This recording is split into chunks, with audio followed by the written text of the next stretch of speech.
Hi, my name is Joe Rackley. I am an outdoor educator.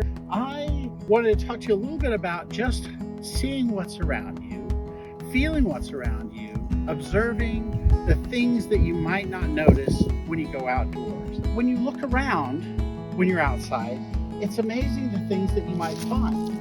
The base of a tree is often a really good place to make observations. And we might look at this, oh my gosh, what's that? You might see a turtle shell when you're outside. You might see a live turtle. This turtle shell might have been here for years or only a little while.